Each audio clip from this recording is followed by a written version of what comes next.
سڵاتان لەبێت و ئەم کاتتان باش بینەرانی خۆشەویستی تلوزیۆنی کۆمەڵە زۆر خۆشحاڵم بە یارمەتی هاوڕانی هاوکارم بە بەرنامەی ڕاستەوخۆوە بووینەتە میوانی ئێوەی ئازیز و خۆشەویست. ئازیزان بەرنامەی بابەتی ئەم شەومان لەسەر بارودۆخی ئێستای کوردستانە کە زۆر هەستیارە و هەر ئەمەش بۆتە هۆی ئەوەی کە دەبێت ئەولوێتەکانی خۆمان دیاری بکەین. هەمووتان ئاگادارن ئێران لە یەکێک لە هەستیارترین قۆناغەکانی مێژووی خۆی دادەشی لەلایەکەوە قەیرانە سیاسی و ئابوووریەکان ڕژیمیان بەرەو لێواری داڕمان بردووە و لەلایەکی دیکەشەوە گۆڕانکاریەکانی ناوچەکەوای کردووە هەموو ئەگەرەکان کراوە بن. لە نێو دڵی ئەم جێژاوەدا کوردستان وەک هەمیشە چەقی هاوکێشەکانە، هەم مەیدانی سەرەکی خەباتی ئازادی خوازیە و هەم ئامانجی سەرکوتکاریەکانی ڕژیمە. شۆڕشی ژنجیان ئازادی کە خوێنی تازەی بەبەر گیانی بەرخۆداندا کرد پرسیارگەلێکی تازەی هێنای ئاراوە. ئایا ئۆپۆزیسیۆنی کوردی ئامادەی ئەم قۆناغە تازەیە؟ ئستراتیژ و تاکتیکەکان بۆ ڕوبەڕووبوونەوەی ئاڵنگاری و خۆستنەوەی دەرفەتەکان چین؟ لێکدانەوەی کۆمەڵە بۆ دۆخی ئێستا و پرسی هەستیاری وەک خەباتی چەکداری وەک گفتوگو چییە؟ هەوڵ و ئاستەنگەکانی بەردەم یەکریزی لایەنە کوردیەکان و دیدگایان بۆ داهاتووی دەسەڵات لە کوردستان چییە؟ جا بۆ تاوتێکردنی ئەم پرسیارانە وە قسە و باسی زیاتر ئەم وەزەتی کە باسکرا ئێمە ئەم شەو میانداری بەڕێز کاکسە ئیبراهیم عەلیزادە دەبێت ئەوڵی کۆمەڵە دەکەن. هیوادارین کە ئێوەش تا کۆتایی بەرنامەکە بتوانن لەگەڵمان بن. کاکسە ئیبراهیم سڵاو لەبێت، ئەم کاتت باش، زۆر بەخێر بێ، سپاس بۆ ئامادەبوونت. سڵاو بۆ ئێوە و هەموو کاتێکتان باش و سڵاویشمەیە لە خزمەت بینەرانی تەلەڤیزیۆنی کۆمەڵەدا. زۆر سپاس، بەخێر بێت کاکسە ئیبراهیم. من پێم باشە بابەتی بەرنامەکە و شۆمانیانی پرسیاری ئەوەڵم لەسەر ئەم پلۆنەمەی کومیتەی ناوەندی کۆمەڵا و کومیتەی ناوەندی حیزبی کۆمونیستی ئێران کە لەم ڕۆژانەی دواییدا بەڕێوەچوو لێرەوە دەست پێ بکەم. لەم پلۆنەمەدا بە تێر و تەسەلی باس لە وەزعەتی ئێستای هەستیاری ئێران کراوە. جا من کاکسە ئیبراهیم پرسیارەکەم لێرەوە دەست پێ دەکەم، پێمان بڵێ ئەو هەستیار بوونە لە چیدا دەبینن بەڕێستان؟ بۆ نمونە مەسەلەن جیاوازی ئەم بارودۆخەی ئێستا بڵین لەگەڵ ساڵی پێشووتر چییە؟ بە بڕای من قۆناغێکی نوێ لە کۆمەلگای ئێراندا بەگشتی دەستی پێکردو. ئەلبەتە ناڵەمەوە قۆناغە نوێیە لەو ڕۆژانەدا و دەست پێ دەکات. ئەو قۆناغە نوێ ئەگەر بمانەوێ فاکتۆرە سەرچیەکانی بینە بەرچاو هەڵدەگەڕێتەوە بۆ دەورەی شۆڕشی ژینا. لە شۆڕشی ژینا بولاوە کۆمەلگای ئێران پێی ناوەتە قۆناغێکی تازەوە. ئەم قۆناغە تازە بەشێکی کە هەڵدەگەڕێتەوە بۆ ناوەڕۆژی ئەو شۆڕشە دەنگدانەوە و ڕنگدانەوەی ئەو شۆڕشە لە ئاستی کوردستاندا، ئێراندا و ئاسی نێونەتەوەییدا هەموو ئەوانە تایبەتمەندیەکی بە شۆڕشی ژنجیان ئازادی بەخشی کە فەرقی هەبوو لەگەڵ هەموو سەرهەڵدانەکانی پێشوو. ئەوەڵەن ناوەڕۆکی ئەم شۆڕشە ئیسپاتی بوو، ینی دەیزانی کە چی دەوێت. سێ ژن و ژیان و ئازادی ئەگەر ئەوانە هەمویان شیکەوە هەمویان لە ناوەڕۆکی خۆیاندا محتەوای بەرنمەیەکی ڕادیکاڵ و پێشکەوتن خوازانە و ئازادی خوازانە و لە ناوەڕۆکدا چەپە بۆ دوا ڕۆژی کۆمەلگای ئێران. ئەوە لە خۆیدا هیچگە لەوانە بەردەوام بوونی بەڕاستی ڕاستە ئێستا لەسەر شەقام بۆ شکلی سێ چوار مانگی ئەوەڵی بەردەوام نییە، بەڵام ئێمە دەبینین لە چەندین بواری جۆراوجۆردا بەردەوامە و بەردەوامیش پاشەکشە بە ڕژیم دەکات. یعنی ئەوە نییە خۆم مەسەلەن حرەکەتێکی بێدەستکەوت بێ ئەوەی کە دەبینین مەسەلەن پچە لەسەر سەری ژنان لا دەدرێ و ئازادی پۆشین بکردەوە بەسەر جمهوری ئیسلامیدا دادەچەپێ لەو یەک ساڵەدا، ینی مدەتها دوای ئەوەی کە شەقامی تر بەدەست خەڵکەوە نەما مدەتها بە شکلی دیکە ئێدامەی بوو. جمهوری ئیسلامی لە قانونی حجابی پاشگەز بووە، ئیسلامی قبولی کردبوو، شورای نیگهبان قبولی کردبوو، ئێبلاغ خەریک بوو، ئێبلاغ دەکرێت بە دەوڵەت بەخەرە هەڵۆشەوە. بێجگە لەوانە ئەو حرکەتانی کە دەیبینی مثل حرکەتی معلمان، کرێکاران و هەموو توێژن خانەنشینان، پەرستاران و ئێستا مەسەلەن دەبینی کامیۆنداران و ڕاندەگانی کامیۆنەوە هەموو نیشان دەدا کە بزوتنەوەیەکی متالەباتی بەهێز کە ناوەڕۆکی ژیانە، یعنی دووەمین وشەی ژنجیان ئازادی بۆ ئێمە نیشان دەدا. ئەوە بەردەوامە و نەکەر کزینە ڕوو لە گەشەیە. زۆر دەتوانین لەو بارەوە قسە بکەین کاسیاربوونی ئەو وەزە نیشان دەدا بەڵام ئەوە یەک لایەنی بە نظرم لەلایەکی دیکەشەوە فاکتۆرێکی دیکەشەوە کە نیشان دەدا ئەو دوارودۆخە لەگەڵ ڕابردوو فەرقی هەیە ئەویش بریتە لە موقعیەتی کە خودی جمهوری ئیسلامی پەیدا کردو جمهوری ئیسلامی 2 ساڵەوە پێش ئەوەی کە پێش 7 ئۆکتۆبر بە دوای ڕووداوەکانی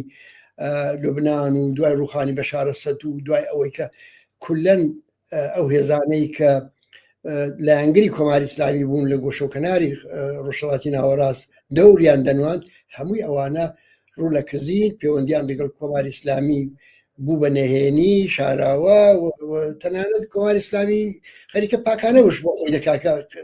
گۆیان مەسەڵەن هەرگیز ئەو پەیوەندیانەی نەبووە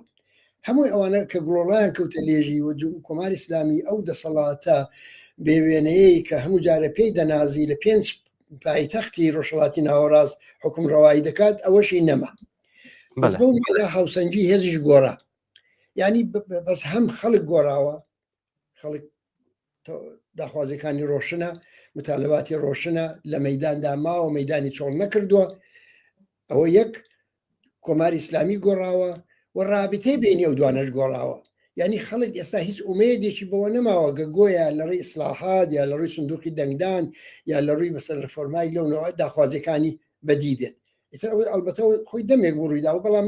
تا ئێستا تەسبیت بوو و دەزانین کە ئەو بایکۆتە بەربڵاوەی کە بۆ هەڵبژاردننی سەر کۆماری کرا بە وازحی نیشانیدا کە ئەو پەیوەندیە چۆندا چەندە گۆڕاوە و ئیتر گەیشتۆتە قۆناغێکی کە غەیرە قابلی هەڵگەڕانەوەیە جا هەستیاربوونی ئەو وەزەکە ئەوەیە ئەم شەرایطە بارودۆخی چێناوەتە گۆڕێ کە هەم زەرفیەت و ئیمکانی گۆڕانکاری لەسەرەوە پەیدا بووە و هەم زەرفیەت و گۆڕانکاری لە خوارەوە هەم ئیمکانی سەرهەڵدان و خەباتی جەماوەری و گەشەکردنی هەموو ئەوانە کەمە ئومەدەوارین پلە بە پلە بێ بە بەرنامە بێ ڕەهبەری و سەرکردایەتی خۆی شکڵ پێ بدا وردە و خۆڕسک و بێبەرنامە و ئامانجی ڕۆشن نەبێ ئەوانە ئێمە دەبێ هەوڵی بۆ بدەین بۆ ئاقارەدا بڕوە بەڵام لە خوارەوە لە ئیمکانە هەیە و ئیتر کۆمەلگای ئێران گەیشتوتە قۆناغێک کە بە بڕوای من ناگەڕێتەوە بۆ نەکرد 200 ساڵەوە پێش ناگەڕێتەوە بۆ 6 مانگ لەوە پێش سیاربوونی وەزەکەی بەڵێ کاکسی برایم دەست خۆش بێت زۆر بە وردی شیتان کردەوە کە جیاوازیەکانی ئەم بارودۆخی ئێستا بڵێم لەگەڵ ساڵێک 2 سال 3 ساڵەوە پێشیش و زۆر بە جوانی باس لە شۆڕشی ژینا کرد بەردەوامبوونی خەڵک لەسەر داخوازیەکانیان و پاشەکشەی ڕژیم چ لە ناوخۆ تەسعیفی و چ لە دەرەوە هەموو لایەنگرانی کە ئەو کەسانی کە ئەو هێزانی کە لایەنگری کۆماری ئیسلامی بوون هەمووی بە جۆرێک تێشکان و زەعیف بوون من پرسیارەکەم لێرەدایە ئەم بارودۆخە هەستیاری کە بە جوانی شیتان کردەوە کوردستان دەکەوێتە کوێی ئەم بارودۆخەوە کوردستان بە تەبیعەتی خۆی خەبات و بەرخۆدان و مبارزە تێیدا لە ماوەی ئەو 46 ساڵی ڕابردوودا بەردەوام بوو بەبێ وەستان ئەوە خۆی ینی خۆی بارودۆخێک دەخۆڵخێنەوە خۆی ورەیەک دەدا ئەوەی خۆی ئیمکاناتی دەخۆڵخێنی ینی یەکێک بەردەوام بوونی ئەو خەباتە دووەم وجودی ئەحزابی سیاسیش هەموو لەو ناوەداوە بکاریگەری خۆیان هەبووە وەسی هەم تەجربەی بەکردەوەی خودی خەڵکی کوردستان تەجربەی بەکردەوەی خەڵکی کوردستان لە مانگەکانی ئەخیردا کە پەیوەندی هەبێ بەو گۆڕانکاریانەی کە ئێستا هەیە ئێمە بە وازحی دوای شۆڕشی ژینا کە شۆڕشی ژینا شکڵێکی زۆر بەرزەستەی بوو لە نەورۆزی ئەم ساڵدا دیتمان لە چێ دەڵێ نەورۆز 2 مانگە نەورۆژ ڕۆژێکە بەیانی دێو شەوتاوە دەبێت ڕۆژێکە بەڵام 2 مانگی تەواو ڕێوڕسمی نەورۆز لە ئێران بەڕێوە دەچێت ئەمە مانایەکی سیاسی کۆمەڵایەتی قوڵی هەیە ئەم مانای ئەو خەڵکە ئەو وشیاریی پەیدا کردووە و ئەو ئیمکانش هەست پێ دەکا و ئەو شرایطش زانێ گۆڕاوە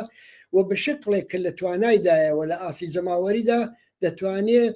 زەرفیەتەکانی خۆی دەرخە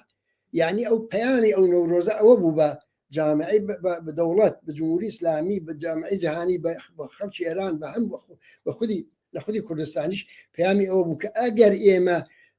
فرسەتمان بۆ بخڵقێ ئەگەر ئێمە شرایەتی مناسبمان بە وجود بێ لەو ئاستەدا خۆمان دەردەخین و لەو ئاستەدا دەوردەنوێنین و بزانن کە کوردستان زەرفێتەکانی خۆی پاراستۆ ئەمە دەمەوێت بڵم ئەو بارودۆخی کە باسمان کرد نهایەتەن مانای ئەوەیە کە ڕژیم زعیف دەبێت و ڕژیم بەرەو زعیبوونی زۆرتر دەچێت کە ڕژیم بەرەو زعیبوونی زۆرتر چوو واقعیت ئەوەیە کە فرسەت دەخڵکێ لە خوارەوە ژێنی فرسەت دەخڵکە و ئەو فرسەتانە ئێستا وای کردووە هەم خەڵک ئامادەیە و هەم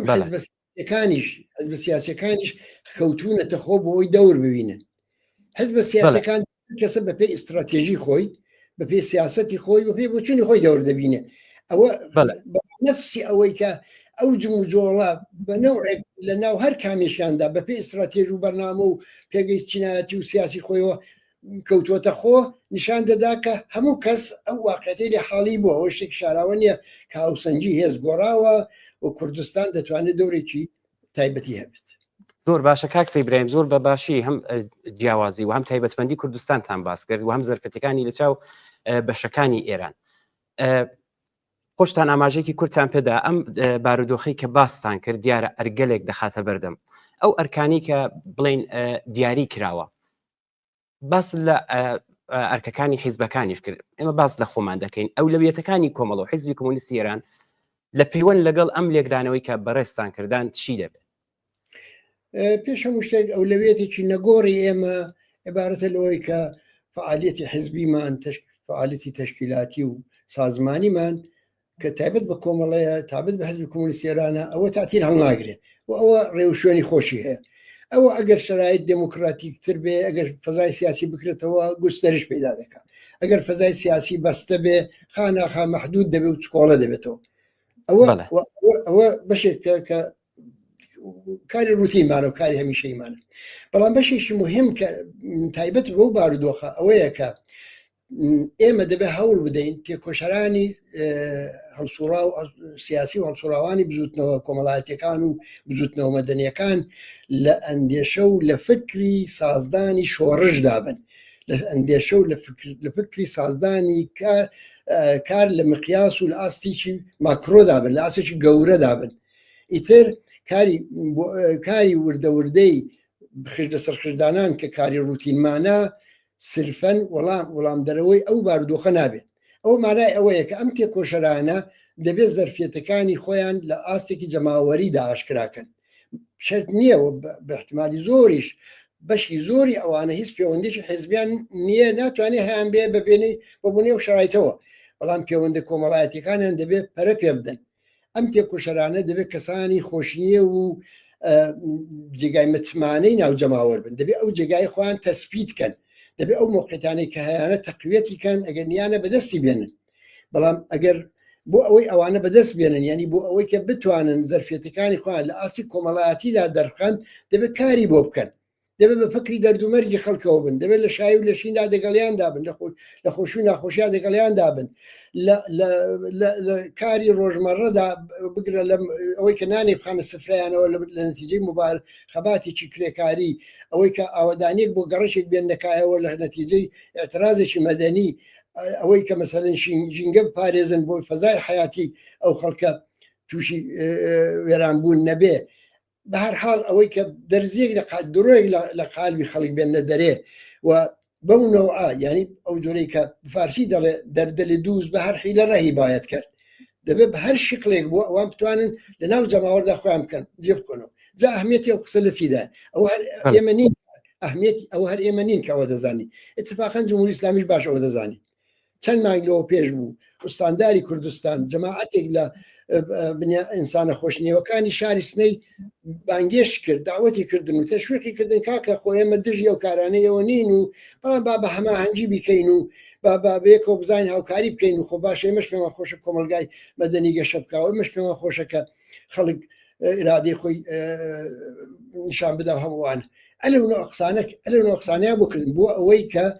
ئەوەی کە کۆنتڕۆلیان بکەن یعنی من نوع پیلانگێری بوو کاک سەیبراهیم یا ترسە بەڵێ لە پیلانە بۆ کۆنتڕۆلکردنیان بۆ ئەوەی کە لە سەقفی انتظاراتیەوان نەستنە سەرێت بۆ ئەوەی کە خۆیان لەگەڵ بارودۆخی کە دائیمەن لە گۆڕاندایە نەگونجێنن بۆ ئەوەی کە زەرفێتەکانیان مەحدود کەنەوە یعنی دەمەوێت بڵێم حتا جمهوری ئیسلامی ئەوە دەزانێت هەموو کەس ئەهمیەتی وجودی ئەو کەسایەتیانە کە هەر کامیان لە کاتی خۆیدا لە محەڵی خۆیان لە شاری خۆیاندا دەتوان دەوری حزبێک ببینێتە ئەهمیەتی ئەوە دەزانن ئەوەی کە ئێمە ئێستا ئەو بارودۆخە لە بەرچاومانە ئەوەیە دەبێ ئەو ئینسانانە خۆیان بگەن ئاستی شرایطێک ئێستا لە گۆڕدایە و جواب دەرەوەی ئەو بارودۆخە بن کە ئێستا هەیە ئەمە خاڵی آخر کە ئێمە یعنی وەزیفە بە خۆمان دیاری کردو ئەوەیە کە کێشە ناوخۆیەکانی ئەحزابی سیاسی لە کوردستان تەخفیف بدەین ئەگەر بکرێت چارەسەریان بکەین ئەگەر نەکرات زەرەرەکانی کەم بکەینەوە یعنی ئەوش چونکە کۆمەلگای کوردستان کۆمەلگایکی حیزبیە خەڵک بە ئاراستی هەر کەسە جۆرێک بە ئاراستی حزبێکدا ئێستاش خۆی دەرنەخاسبینێ لەگەڵ گۆڕانکارین گۆڕانکاری کە پێشدێ خۆی دەردەخا جا لەبەر ئەوە پێویستە ئەو کۆچانە دا بمرچێتەوە تەخفیف بدرێ ئاراستێکی دروست بخۆیەوە بگرێت دیار حزبی جۆراجۆر هەن بە ئیدئۆلۆژی و باوەڕ و سیاست و ڕێباز و پێگەی نهاتی و هەموو شتێکی جیاوازەوە بەڵام کوردستان تەجربەی کردووە دەتوانێت بەرامبەر بە دەوڵەتی مرکزی یەکپارچە زاهر بێت و ئێمە یەکێک لە کارەکانمان لەو دەورەدا و وەزیفە بە خۆمان داناوە ئەوەندەی بتوانین هەوڵ دەدەین ئەو ناکۆچانە نەکەر باوەشێنی نەکەین بەڵکە تەخفیفیان بدەین و بیخێن بە ئاراستەیەکی دروستە. زۆر باشە کاک سەیبراهیم من یەک پرسیاری تریشم هەر سەبارەت بەم راپۆرتەی کە بڵاو بۆتەوە لە پلەنۆمی کۆمەڵە و حیزبی کۆمونیست ئێوە خۆشتان زۆر بەوردی و بەباشی باس لە ئیستراتیژ و تاکتیکەکانی خۆمانتان کرد لە کوردستاندا لەم بارودۆخی ئێستا جا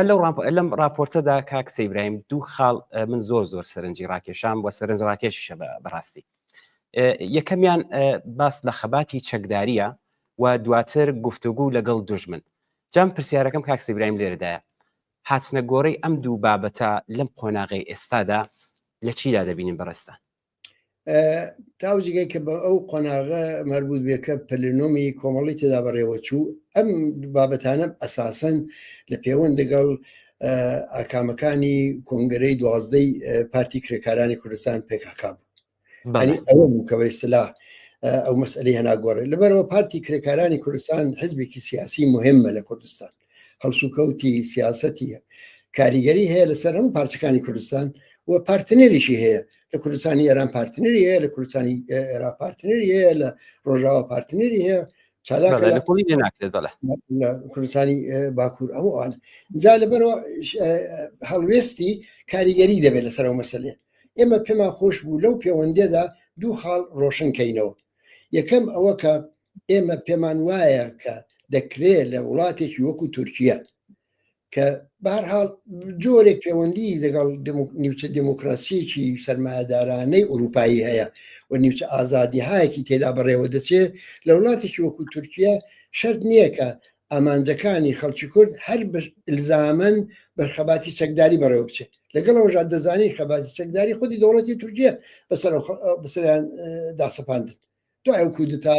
ئەو ساڵە کراو ئەو بگیر و بەندانە و کوشتارانی کە لەزناکرا ڕێگایکی نهێشتەوە ئەو ساڵە وای لێهات یەکێم دەمانەویست ئەوە ڕۆشنکەینەوە کە ئێمە دژی گفتوگۆ و مزاکەرە و دۆزینەوەی ڕێگای ئاسانتر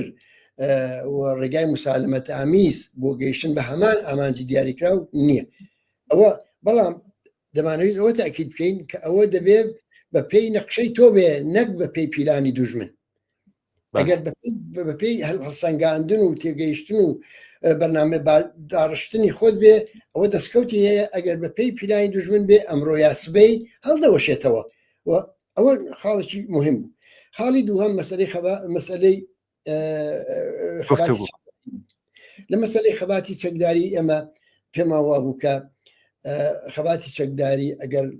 دوای بە حتەن باسی کوردستانی خۆمان دەکەین بەڵام لە تورکیا بەڕاستی ئەو خەڵکەی کە ئەم ساڵانە خەباتی چەکداری کردو و قوربانی داوا دەستکەوتی بووە هیچ نەبێت دەستکەوتەکەی ئەوە بووە کە ئێستا دەوڵەتی تورکیا هێناوەتە پای گفتوگۆ بۆیە نابێت جۆرێک قسە بکەین کە خەڵک هەست بە ڕەنج بە خەساری بکە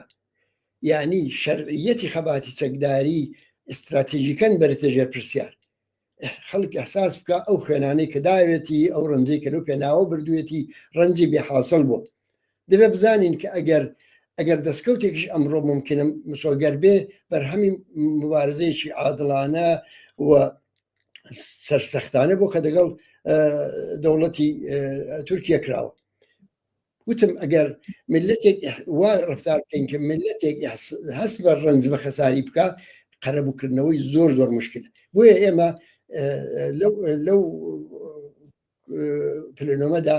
تاکیدمان بوو کە نابێ مەشروعیەتی خەباتی چەکداری بچێتە ژێر پرسیار، نابێ مەشروعیەت زودایی لێ بکرێ، نابێت ئەوە حەق مافێکی پاراستنی ڕەوایە ئێستا بەکاری بێنی بەکاری نێنی، بەڵام خەڵکی کوردیش بۆی هەیە کە ئیجازە نەدا بەدەست بەسراوی بیبەنە قوربانگە لە دەستکەوتەکانی پارێزگاری بکە بە هەر شێوە کە بێ مناسب بوو. بەڵام کەی زمانی دەگاکەی مەکانی دەگاکەی کەرەسەکانی ئامادە دەبێ بارودۆخی سیاسی چۆنە ئەوە دێ قسەی دیکێ. ئەمەی کە لە کۆنگەرەی لە پلەنۆمی ئەخیردا باسمان کرد پەیوەندی بەو وەزعیەتەوە بوو کە ئەلبەتە خۆشتان دەزانن کە بێڕەبتیش نییە بەو بارودۆخی ئەمە ئێستا تێدای لە کوردستانی. بەڵێ کاک سیبراهیم هەر سەبارەت بەم خەباتی چەکداریە کە خۆشتان وتان بۆ ڕۆژهەڵات حتم باسی دەکەم پرسیارێکشم هەیە، بەڵام پێشتر خۆشتان ئاگادارن ئێمە خەریکی نزیک دەبینەوە لە سیویەکی جۆزەردان ڕۆژی پێشمەرگەی کۆمەڵە. معمولەن ئێمە هەموو ساڵێک بڵێن لەم ڕۆژانەدا هەم ڕێز دەگرین لەو ڕۆژەوە هەم هەڵسەنگان نیشمان دەبێت بۆ ڕابردووی ئەو خەباتە. جا کاک سیبراهیم بە لەبەر چاوگرتنی و باسی کە پرسی چەکدانانی پەکەکە کە زۆر بە وردی باستان کرد، من پرسیارەکەم لێرەدایە هەڵسەنگانی بەڕێستان بۆ بڵێن خەباتی چەکدارانە خەباتی پێشبەرگانە بۆ ڕۆژهەڵاتی کوردستان چی دەبێت؟ بە بڕای من خەباتی پێشمەرگانە لە کوردستانی ڕۆژهەڵات سەر تاپای دەستکەوت بوو، ینی لەو ڕۆژەوە کە دەستی پێکردووە تا ئەو ڕۆژە کە ئیدامەی بوو هەمووی هەر دەستکەوت بوو و دوجاریش کە حتا بۆ ئێمە کە خەباتی چەکداریمان تا ئەندازێک بەڕێوە نەبرێتن وەلامانە لە حدود 30 ساڵ نزیک بە 30 ساڵێک دەبێت وەلامانە ئەو وەختەش حتا هەبوونی باسکی چەکداری حزبی هەر بە قازانج بووە و هەر دەستکەوت بوو. جا من زۆر زارم باس کردووە، بەڵام لێرە هەر بە کورتی باسی دەکەم. ئایا خەڵک لەبیری چۆتەوە هەزاران لە سەدحی لە کوردستاندا بە هەزاران ڕۆژێ جەنازە دەبردراوە بۆ شارەکانی کوردستان، بۆ شارەکانی ئێران، بۆ ئیسفەهان، بۆ مەشهەد، بۆ تاران، بۆ ئەوانی دیکە بۆ کوردستان دوورکەوتەوەرەوە لەبەرەوە جمهوری ئیسلامی نەیدەوێرا بەو لێشاوەی کە سەربازگیری دەکات لە شارەکانی دیکە لە کوردستان بیکە. خەڵکداتن بۆ پێشمەرگایەتی نەدەچون بۆ سەربازی، ئەسڵ مانشێتێکمان نێمە بڵاو کردبووە وەرن بۆ پێشمەرگایەتی مەچن بۆ سەربازی و ئەوە کاریگەری بوو. هەم جمهوری ئیسلامی محافزە کار کردبووەوە کە زۆر شارەکە لەسەر کوردستاندا داسەپێنێ و لێرە بە ئیسلاح هێزی بۆ کۆکاتەوە، هەم جوانانیش فرجەیەکیان هەبوو ڕێگایەکیان بۆ دەرباز بوون لەوە بووکە نەچن خزمەت بکەن بۆ شەرەشی ارتجاعی. ئەم پاراستنە خۆیمە بێزگە لەوانە ئەو خەباتەی کە بە چەکداری و غێرە چەکداریەکەشی بەنەی بزوتنەوەی شۆڕەجەرانی کوردستان دەیناسین هاوسەنگێکی هێزی بۆ وجودهێنا کە تا ئێستاژ و هاوسەنگی هێزە بەردەوامە کە لە تاران کەسێک بە وەرەخێکی ئەلامیەوە دەگرن ساڵها زیندانی دەدەن لە کوردستان کەسێک لە پێشمەرگایەتەوە دەچێتەوە بۆ ناوە 24 ساعت ڕای دەگرن هێندێک تەوزیح بۆ دەن دوای ئازادی دەکەن. عاشقی چاو برۆی کوردانە، یعنی بۆچی وا دەگەڵ پێشمەرگەی کورد ئاوە ڕفتار دەکات، بەڵام لەگەڵ هەر هەمان کورد ئەگەر لە تاران چالاکی بکات چی لەگەڵ دەکەن. بێزگە لەوانە حەزەکەم ئەوەشتان پێ بڵێم کە لە 1960 ئەو جنایەتەی کە لە زیندانەکانی ئێران ڕوویدا نزیک 80,000 کەس لە زیندانەکاندا قەتڵعام کران. تەماشای لیستەکەی کەن 100 کوردی تێدا نییە. ئەمە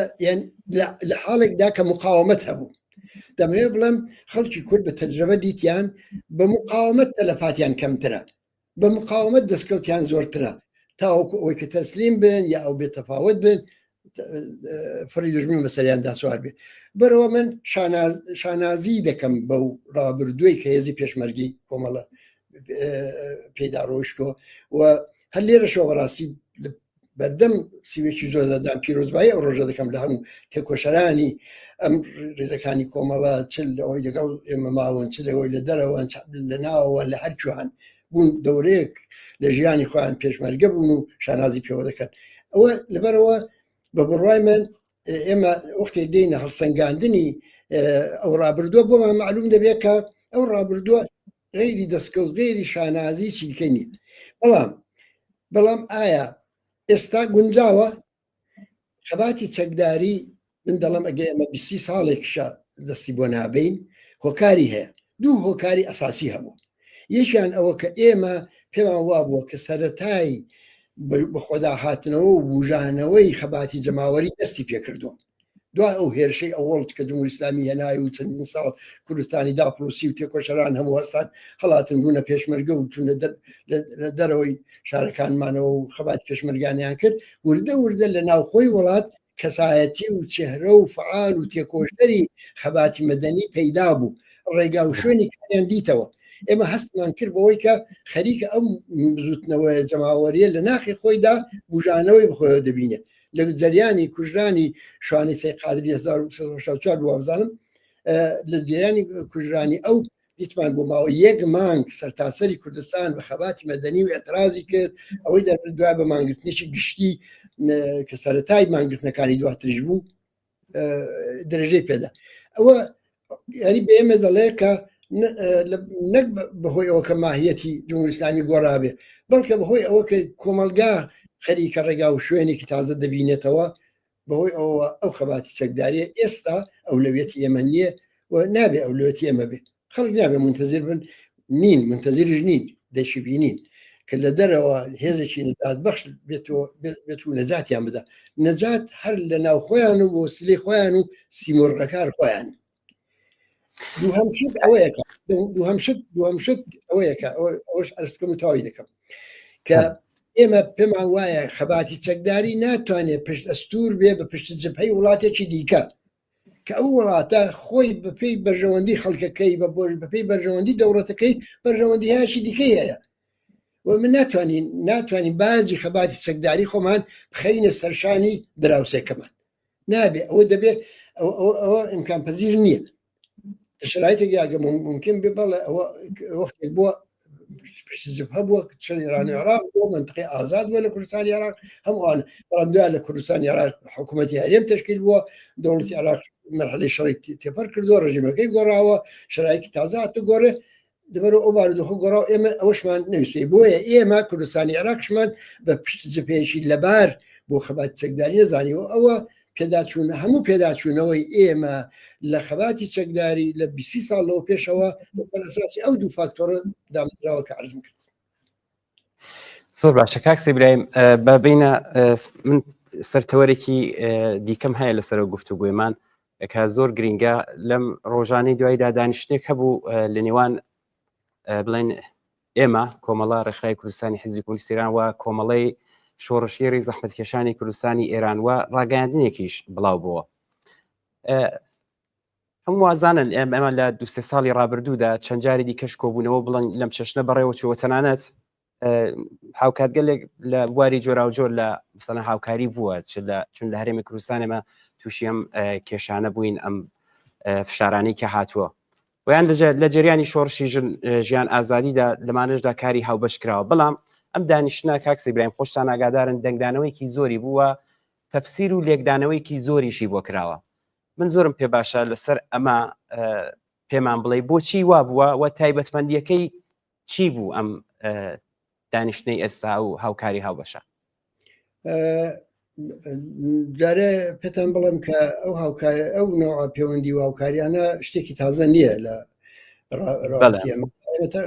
خۆشتان باسان کرد لە تقریبا توان بڵۆ لە کۆنگری هەژدە بۆ لاوایمە سەرەتایی هەتا لەگەڵ ئەو ڕێکخراوانەی کە بەناوی کۆمەڵشەوە کار دەکەن سەرەتای جۆری لە پەیوەندی گرتن و ئاساییکردنەوەی رابطەکەمان گرتوتە بەر بەڵام ئەوەی کە لەو مەقطعدا و ئەو نوع دانیشتانە ئەوە دەنگدانەوەی دەبێ ئەوە هەڵدەگەڕێتەوە بۆ هەستیاربوونی بارودۆخەکە ینی بارودۆخە سیاسی ئەسا هەر مەسئلەیەکی دیکەش بێتە گۆڕێ چاوڕاوێک شایعەیەک لە مۆردی شتێکدا بڵاو دەبێتەوە دەنگ دەداتەوە برادەرێک لەسەر بۆچوونێکی فکری خۆی قسەیەک دەکا خۆیەتی وا دەکەم دژاتی دەگەڵ ئەم بۆچوون دەکا ئەم ڕێباز دەکا ئەو فکر دەکا وەکو بۆم دەتەقێتەوە هەموو کەس خۆی بە موەزەف دەزانێ کە ئیساری نەزەر لەسەر بکە. بۆیە ئەسەر لە تاریخی خەباتی جەماوە خەڵکدا مەقاتەیەک هەیە کە ئاوا حساسە و ئەو مەقاتە حساسە زۆر مهمە کە تێیدا تۆ چۆن هەڵوێست دەگری. بەعزە وەختێک ئەو مەقتا حساسە نقطەیەکی وەرچەرخانە، نقطەیەکی ئاڵوگۆڕپێکێنەری مهمە. بعض وەختێکیش هەیە وانە مثلا عادی، مثلا بۆ نمونە پێکاکە ئەو مەسئلەی چەک دانان و مەسئلەی خەبات مذاکرە و گفتوگۆ و توێش ساڵها لەوە پێشیش چەند جار هاتوۆتە گۆڕێ، بەڵام قەت دەنگدانەوەی بەقەت ئەو مەقتەعە نەبوو. ئەو هەستیاربوونی ئەو شرایطە نیشان دەدا کە ڕۆژهەڵاتی ناوەڕاستی کەوتووە، ئەو فاکتۆرە تازانەی کە هاتوونە گۆڕێ. لەبەرەوە ئەو مەسئلەی دانیشتەی ئەمەش لەو مەقتەعەدا هاتووە گۆڕێ، خۆی لە خۆیدا هەر ئەوەیە کە تێدا کوتراوە، لەوە زیاتر نییە. دوو سازمان کە دوێکەش دانیشتون بەیەکەوە، ئەو ڕۆژ دانیشتون بەیەکەوە، دووکە لەسەر ماگرتنی گشتی تەوافقیان کردووە یا لەسەر یا هەیەتی هاوبەشیان دروست کردووە بۆ گفتوگۆ لەگەڵ حکوومەتی هەرێمی کوردستان و دەوڵەتی عێراق و ئەمەوانە. ئەمڕۆ شەر لەو نەوعەیە، بەڵام تەفاوەتەکەی لە ئەو حساسبوونی ئەو شرایطەیە و بۆیە ئێمە تەبعاً دەبێت وەڵامی هەستیاربوونی وەزعەکەش بدەینەوە، وەڵامی هەستیاربوونی وەزعەکەش بدەینەوە. بەڵام ئیتر ئەگەر لە من دەپرسی بۆچی هەستیارە ئەوەیە هۆکارەکەی. یەکێک لە هۆکارەکانی دەنگدانەوەی ئەم دانیشتە زۆر یەکە و نامانی کە بۆمان هاتووە ئەڵێن کاک عەبدوڵڵا لە کاتی شۆڕشی ژینا بۆ تا هاوپەیمان لەگەڵ سەڵتەنەت تەڵەبەکان و پشتی بە وڵاتانی دەرەکی بەستووە. ئەمە دەبێتە مانە، دەبێتە بربەست بۆ ئەوەی کە بێتە هۆکاری لێک نزیک نەبوونەوە. ئێمە وەختێک هاتین قسەمان کرد لەسەر ئەوەی کە بزانین چ گیر و گرفتگەلێک لەسەر ڕێگای هاوکاری و هاوەهەنگی حزب سیاسەکانی کوردستان هەیە. بەڕاستی چەند ساڵ لەوە پێشەوە وەختێک هاتین کۆڵی چوار فاکتۆرمان بە ئەساسی زانی، فاکتۆری کەش هەیە بەڵام چوار فاکتۆرمان بە ئەساسی زانی. یەکێکیان ئەوە بوو کە هاوپەیمانانی سەراسەری تۆ چێن. بە خەولی فارسی دەڵێت تو ئەوەل بگو باکیان زیستی تا بگو یەم کە تو کیستی. لەمایە بڵام کە بەڵێ ئەوە زۆر مهمە ئەو مەسئلەیە لە یەکێک لە فاکتۆرەکانی ئەوە کە هاوپەیمانانی سەراسەریەوە چێن. مەسەڵەن فەرزکە مجاهیدینی خەڵک کە تا مێشکی یەسقانیان دژی خەڵکی کوردن. بەڵێ یەکێک لە پرسیارەکانی ژەوەن کاک سیبراهیم، ئایا سەڵتەنەت تەڵەب و مجاهیدین دەبنە هاوپەیمانی کورد؟ ئەخ نابنتر ئەوان نابن، ینی مانا ئەوەیە کە ئەگەر تۆ دەتەوێ مانعی سەر ڕێگای یەکریزی و کۆکردنەوەی هێزەکانی کوردستان بۆ ئاسانکردنەوەی کاری سەرکەوتن لەو کۆمەلگایە ئەو ڕێگایە بگرێ بەر، دەبێ ئەوانە نەکەیتر. تۆ ناتوانانی هاوپەیمانی سەڵتەنەت تەڵەبی، هاوپەیمانی کوریشابی کە شۆڤینیزمەکەی ئالەماشکرایە یعنی و نەکرد شێونیزمەکەی بۆ دوا ڕۆژ کاکە هەر ئەمڕۆ لە شەقامەکانی وڵاتانی ئەوروپای و ئەمریکا و کانادا خەریکن ئەو هەستونەستەی خۆیان بە ئفراتی ترین شکل دەردەبرن. یعنی تۆ وەختێک تەمەشاکە هیچ دەسەڵاتێکیشت نییە ئەوە ڕەفتار دەکەی لە دژی کوردان، لە دژی مافی دیاریکردنی چارەنووس، لە دژی هەر کەس کە نەیارت بێ داخوا سبعینە چ وەڵایەکی بەسەردێنی. ئەخر مجاهیدینی خەڵک ئەوان نەبوون کوتیان ئەسلحەی قورسمان بدەنێ بچن خۆمان سەرکوتیان دەکەین. لەبەرەوە یا هەر ئەخیرا ناڵن قانونی ئەساسی ئایندەی ئێران دەبێت لە فازی شریعەتی ئیسلامدا بنووسرێت. دەمەوێت بڵام کە بەڵێ ئەوە زۆر مهمە، یەکی لە خاڵە هەرە گرنگەکانێتی چەند خاڵی کەش هەیە بەڕاستیکە مەجال بێتوانم قسان لەسەر بکەم. ئەوە بەڵێ خاڵێکی کار هەر لەوبارەوە ئەوەش بڵێم کە تەنیا مجاهیدین ژنین، مجاهیدین هەن سەڵتەنەت تەڵەبن، ئیسلاح تەڵەبەکانیشن. آخر هاوپەیمانی دەگەڵ ئیسلاح تەڵەبی حکوومەتی لە ئێران هیچ فری بەسەر مافی خەڵکی کوردستان و بەسەر ئاوات و ئارزوەکانی خەباتی چەندین دە ساڵەی خەڵکی کوردەوە هەیە نیەتی. یعنی ئەوانە دانەوێت لە ڕیشە دەری بێنن. ئێستا کە لە دەسەڵاتیشدانی موچوونەکانیان وایە سبێنە بگەن دەسەڵاتا خۆچ دەکەن. لەبەرەوە بەڵێ ئەوە شەرتێکی مهمە، یعنی تۆ ناتوانانی لە کوردستان لێرە هاوپەیمان بی، بەڵام لە ئەولا چونکە بە تایبەت لەولا دەگەڵی کەسێکی دیکە هاوپەیمان بی، چونکە ئێمە دەزانین ڕژیمی جمهوری ئیسلامی لە کوردستانەوە ناڕوخێت، ئەو وازەحە. بەڵێ کە بۆ دەشزانین کە هیچ دەستکەوتێک لە کوردستانەوە پایدار نامێنێت دەستکەوتیش ئەگە بە دەست بێ موقت دەبێت پس کەوایە ئێمە دەبێ بچینە ناو هاوپەیمانی و ناو خەباتی سەراسەری بۆ ڕوخانی جمهوری ئیسلامی کە ئەو هاوپەیمانیانە زەروریە لێجا ئەوجار دەبێت لێرە لەسەر ڕێککەوین کە کام جاخۆن لازم ناکە هەر عینەن هاوپەیمانەکان منوکو یەک وابن ممکنەوە وا نەبێ تەفاوەتیش هەبێ وەلی ناتوانێت تەناقوزی هەبێ دەگەڵ ئەساسی ترین داخوازیەکان و ئاوات و ئارزوەکانی خەباتی درێژماوەی خەڵکی کورد لە کوردستان ئەوە مەسئلەیەک یا مەسەلەن شتی دیکەش مانع بۆ لە ڕێگای مەسەلەن فەرزکە وتوێژ دەگەڵ جمهوری ئیسلامی هەموو ئێمە خۆ دیتومانە هەرۆ بەرادرانێک دەگەڵ ئەمیان دەگەڵ ئەویان دەگەڵ لایەندا دەنیشین خۆ چەند ساڵ لەوە پێش بەبێ هیچ لێکدانەوەیکی واقع بینانەی منطقی چون لە ئۆسلۆ دەگەڵ جمهوری ئیسلامی دانیشت کاک سەیبراهیم من ئەگەر ببەخشە من دێمە نێو قسەکانت چون لە ڕاستایم گفتوگوی قسە دەکەی دەنگۆی ئەوە هەیە جا ناڕاستەوخۆ بێ ڕاستەوخۆ بێ پەیوەندی هەیە ئەڵێن کۆماری ئیسلامی لەگەڵ حیزبی دموکرات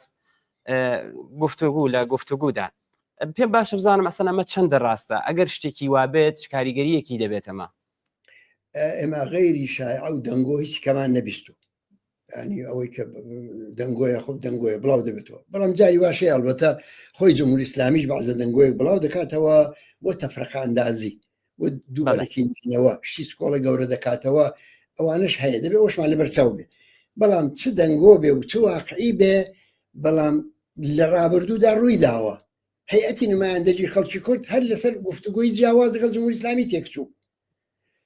چەند ساڵ لەوە پێشیش ئەستا عەرزم کردم حزب سیاسەکانی ناوەندی هاوکاری چون دەگەڵ جمهوری ئیسلامی دەگەڵ پاسدارێک کە معلومە بۆسە ناویشی چییە دانیشتن کۆبوونەوەیان کرد ڕاهبەرانی ئەوەڵشیان چون دانیشتن دەمەوێت بڵێم بەڵێ ئەوە مانعە ئەوە ینی وەختێک ئێمە دەڵێن هاو نزیکی و هاوپەیمانی دەگەڵ مجاهید و سەڵتەنەت تەڵەب و ئیسلاح تەڵەب و ئەوانەمانیان بە تەریقی ئەولابەوە زیاتریش دەگەڵ جمهوری ئیسلامی پڕمەترسیە و بە تایبەتیش جمهوری ئیسلامی بەڕاستی پیلان دەجێر خۆ مەسەلە گفتوگۆ نییە ئێمە بۆ ئەوەی کە ئاگاهی خەڵک بەرێنە سەرێ بۆ وشیاری خەڵک بەرێنە سەرێ ئوسولی گفتوگۆ باز دەکەیت بۆ ماناوە نە گفتوگۆ بە مەسلحەتە گفتوگۆ باشە جمهوری ئیسلامیشی لە هەدەفەکانی ئەوەیە کە بێجگە لە تەفرەقە لە ناو خۆی کوردستان پەیوەندی ئۆپۆزیسیۆنی کورد و ئۆپۆزیسیۆنی سەراسەری ئێرانیش تێکدا لە بابەتەوە دڵنیات دەکەم ئەنی ئەو ڕۆژەکەیە هەرگیز و هەرگیز جمهوری ئیسلامی مەسەلەن ئیدارەی ئوموری کوردستان وەکو چۆن لە ڕۆژاوا بە شارەسات سپاردی بە زوتنەوەی ڕۆژاوا بە هیچ حیزبێکی کوردستانی ئێرانی ناسپێری یعنی ئەوە خاترجەم تەوەهومەیەن ئەگەر کەسێک لەسەر ئەساسیەوەدا ئەگەر کەسێک پێی وابێ کە جمهوری ئیسلامی ئازادیە دیموکراتیکان بەرەسمێت دەناسی ئەو بە گفتوگۆ دەگەڵ حیزبێکی دیاریکراو نییە ئەو لە تەوازونی قوایەکدا پەیدا دەبێت کە بەسەری دادا دەسەپێت قابل لە فلانە حزب بچێتەوە بنکە و بارگای خۆی لە فلانە شاردانێ مەسەلەن کۆمەڵە لە شاری سنە بتەفاوت بێت غێرە ممکن لەبەرەوە بڵام ئەوە لەسەر ئەساسی جۆرێک تەوەهم دادەمەزرێت بەڵام ئەوەی ڕاستی دەبێت فاکتەکان واقعی بن دەبێت ئەخر مزاکرە دەبێت علەنی بێ دەبێت مەسەلەن تەرەفەکانی معلوم بێ هەموو ئەوانە ئێمە بۆ ئەوەی کە ئەو ئاموزشە بە خەڵک بدرێ کە بڵین ئێمە وانە بڵێن دوو پێمان کردێتە کەوشێکی لا و بالله مەبارزەی ئێمە جز بە زەبری زۆر و شەڕ نەبێ دابین نابێت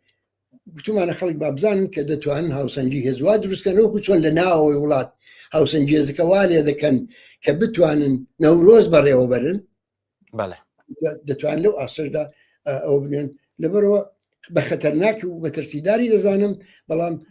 لەوەی کە شتێک مەترسیدار بێت تا ببێت بە ئەمری واقع هێشتا فاسلەیەکە زۆر سپاس بۆ زانیاریەکانت کاک سەیبراهیم ئەم پرسی بڵین پێویستی نزیکبوونەوەی لایەنە سیاسیەکان کاک سەیبراهیم هەمیشە داوایەکی جەماوەری بووە هەموو لایەک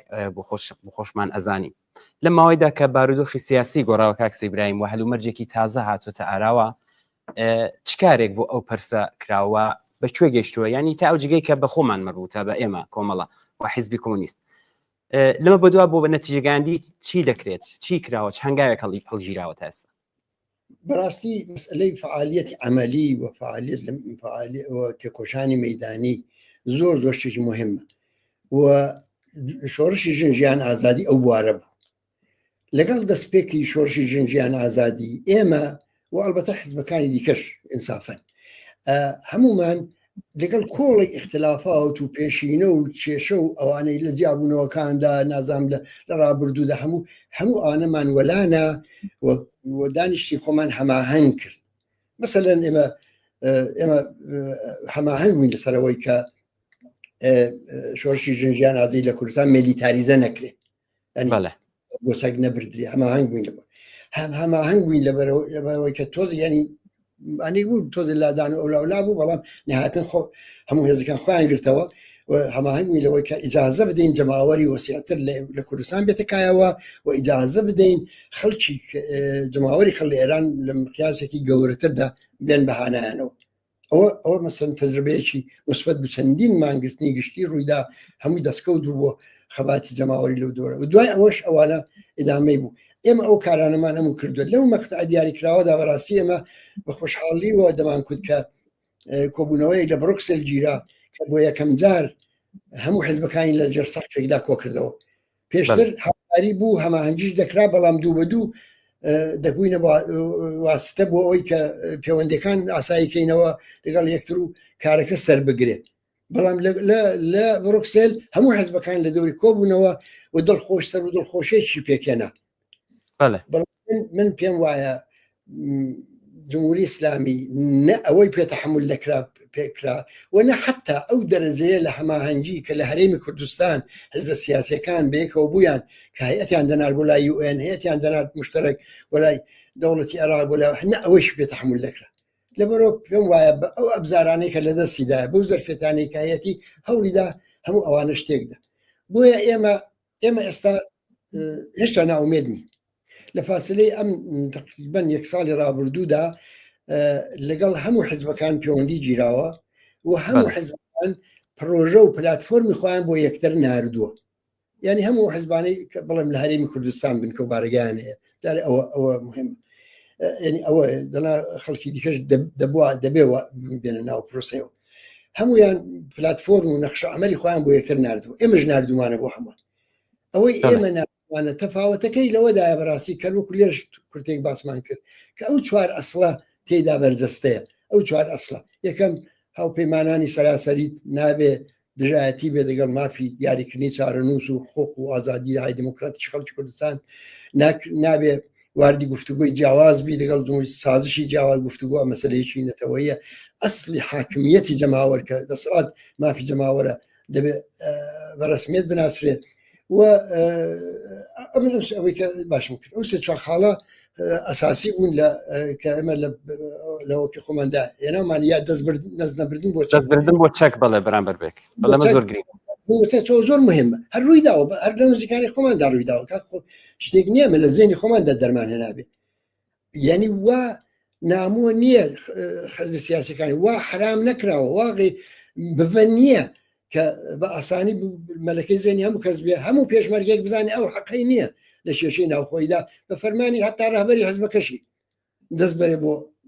چەک لە دژی پاڵدەسێکی لەبەرەوە ئەوانە مهمن یعنی گەر ئەوانە چارەسەر نەکرێن بەتابەت ئەو چوار خاڵە چارەسەر نەکرێن و ڕێگای دەبیندرێتەوە ومێدێک نییە بۆ بەڕاستی پێکەنانی چەتری هاوکاری یا کاری گەورە چرا کاری سکۆڵە بکرێ بەڵام کاری گەورە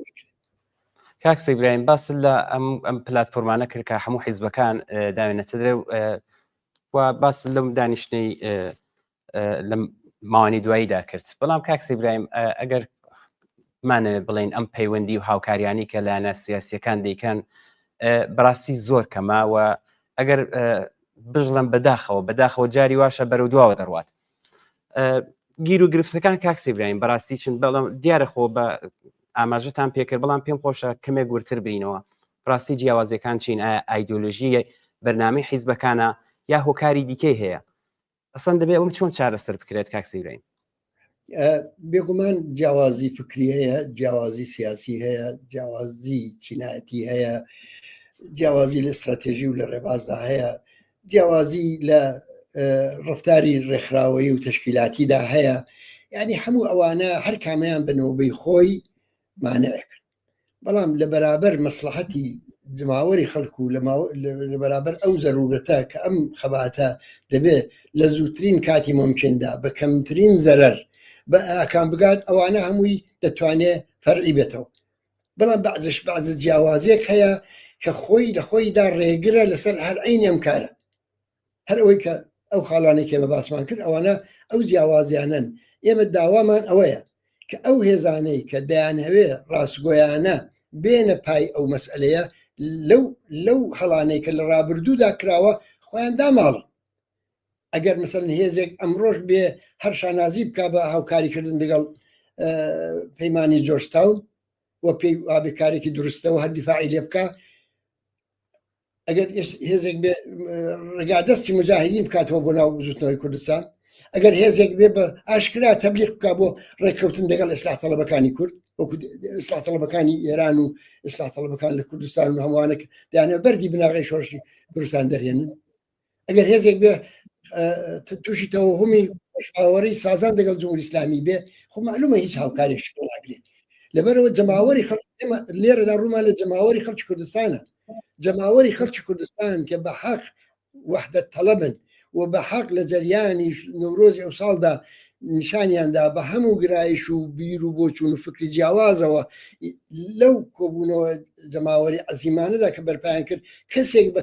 کەسێک پاڵدەچەکەی نەکوت پچی چاوت برۆیە، کەسێکە نەکوت تۆ بەبێ هیچ تەشەنوجێک ئەم کارە عەزیمە سازماندرا ڕێک خرا بەڕێوەچوو بۆ مای دوومان. خۆ ئەگەر ڕوومان لەو خەڵکەیە ئەگەر ئێوە دەتانەوێت ئێوە وحدەت تەڵەبن، ئێوە دەتانەوێت ئەو هەماهەنگیە شکل بگرێ، داوا بکەن لەو حیزبانە لەو ڕێبازە غەڵەتانیان پاشگەز بنەوە، نە لەگەڵ ئیسلاح تەڵەب ئەوە بگرن، نە ئومێدی سازانی جیاواز بە جمهوری ئیسلامی ببەستن، نە لەگەڵ تەڵەبوانە هاوپەیمانی ببەستن. هەموو ئەوانە زۆر مهمە و ئەگەر ینی خەڵکی کوردستان دەبێت لەو زاویەوە فشاربێنێ بۆ ئەوەی کە ڕێککەوتن بێت. بەمە دەڵێن چەند خاڵێکی دیاریکرا و لە بینتاندا هاوبەش هەیە، بەڵێ مافی ژنان و مافی منداڵان و مافی ژینگە و ئەوانە قەرزن بۆ دوا ڕۆژ. ئەوەش تازە سبحینەکە بەدەسەڵات گەیشتی لە مەحەک دەدرێت. ئەمڕۆ هەمیشی شاڵبەتە لەوەی کە نێڵی، بەڵام تا ئەو جگەی بە ڕێککەوتن و بە هاوکاری ئەمڕۆ مەربوتە ئەو موانعان ئەو موانە لا نەچێ معلومە هیچ هاوپەیمانی شکل ناگرێت. کاکس ئیبراهیم بابچین چەند بینەرێکمان پرسیاریان نردووە لە شاری سنەوە بەڕێزێک پرسیارێکی زۆر گرنگی کردو، هەرچەند لە قسەکانی خۆشتاندا ئاماژتان پێکرد. نووسەتی ئێوە باسی مەرجە ناوخۆیەکانتان کردووە، بەڵام باسیەوەتان نەکرد کە دەوری کۆماری ئیسلامی لە پەکخستنی هەوڵەکان مەسەلەن بۆ ئەوەی کە لایەنەکان نزیک نەبنەوە لایەنە سیاسیەکان، ئەگەر دەکرێت لەسەر ئەمە زیاتر شیکاری بدا. کاکس ئیبراهیم فەرموو. جمهوری ئیسلامی ڕژیمێکی زۆر بە تەجربەیە، بە تەجربەیە. تۆ دەزانی مەسەلەن لە گفتوگۆ و مزاکرە دەگەڵ هەموو دەوڵەتانی غەربی چەندە بە پش و درێژی و چەندە بە حوسەلە کاری دەکرد و بەرجامی 6-7 بانگ چێش پێدا. ترامپێک کە دەیکوت ئەم ڕێککەوتنم دەبێت هەر لە ئۆڵین دەرسە و دووەم جەلسە تەواو بێ، ئەوە گەیشتوەتە دەوری شەشەم و جارێ هیچ خەبەرێک نییە و هەر ئەمڕۆ بەس بینێ دەتوانن کێشی بدەن. لەبەرەوە نابێت زەرفیەت و توانای جمهوری ئیسلامی لەو بارانەوە بەدەستیکەم بگری. خۆشەت نییە ڕاستەوخۆ دەست پێ بەڵێ من پێم وا دەوری هەیە بە دیاریکراوی پێتان دەڵێم دەوری هەبوو لەوەی کە هاوپەیمانی حزبەکانی لە هەرێمی کوردستان لە پێناوی ئەو فشارانەدا کە بۆ سەریان هێناوە بۆ سەر حزبەکانی هێناوە ئەو هاوپەیمانی پێوێنێ لە هەموو ئاسەیدا بیشێوێن دەوری هەبوورەوەدا. ئێستا تەنیا بە خستنەڕێی شایعە چاوەڕاو لە بەعزە سایتێکی وابەستە بۆ وەزارەتی اطلاعات و ئەوانە کە گفتوگۆ هەیە هۆی یا مەسەلەن ساری نەزەری کەسێک لە جێگایەکوانە بە کۆمەکی ئەوانە و کارە دەکەن. لەبەرەوە بەڵێ بە بەڕای من دەوری هەیە بە وشیاریەوە دەبێت ئەو دەورە بناسرێ و ڕێگاش هەیە بەڕاستی بۆ پوچەڵکردنەوەی ڕێگای پوچەڵکردنەوەکەشی شەفافیەتە ڕاستگۆیە دەگەڵ خەڵک. خب ئەگەر شایعێک بڵاو دەبێتەوە قەیناکە خۆ زەحمەت نییە، میدیام لە دەستدا تەلەڤیزیۆنم هەیە سایتم هەیە بۆ درۆی دەخەمەوە تاو دەبێت ئەو بە ئەودا دەکرێت. کاکس ئیبراهیم پرسیارێکی تر لە شاری مەهابادەوە هاتووە، نووسیوێتی کەسانێکی زۆر هەن کە بۆ نمونە سەردەمێک لە ژیانی خۆیان لە کۆمەڵەدا بوون و ئێستا لەگەڵ هیچ لایەنێک نین، زۆر بەشیان لە ناوەوەی وڵاتن و لە دەرەوەی وڵاتیش بەڕاستی کەم نینە کەسانە ئەڵێ چ ڕێکارێک هەیە بۆ ئەوەی ئەم هێزە زۆرش لە پێناوی بە سەمەرگایاندنی خەباتی خەڵکی کوردستان بکەوێتە کار زۆر گرنگە زۆر جار ئەمە باسیش دەکرێت کاکسی ئیبراهیم فەرموو بێگومان وایە من بە ئەرستان بکەم وابزانام مەجای کرد باسم کردووە تا ساڵی 2000 بۆیە دڵم ساڵی 2000 چون ساڵی 2000 جیاببوونەوە لە ناو جیاببوونەوەی دیکە لە ناو کۆمەڵدا ڕوویدا کەسانی شکەش بن بە ناوی کۆمەڵەوە کاریان کرد تا ساڵی 2000 بەپێی ئەو کارتانەی کە ئێستا نسخەی ئەسلەکەی نسخەی ئەلموسەناکەی لای ئێمە هەیە 15600 پێشمەرگە لە کوردست لێرەوە چوونەوە بۆ ناوەوە کوردستانیێرە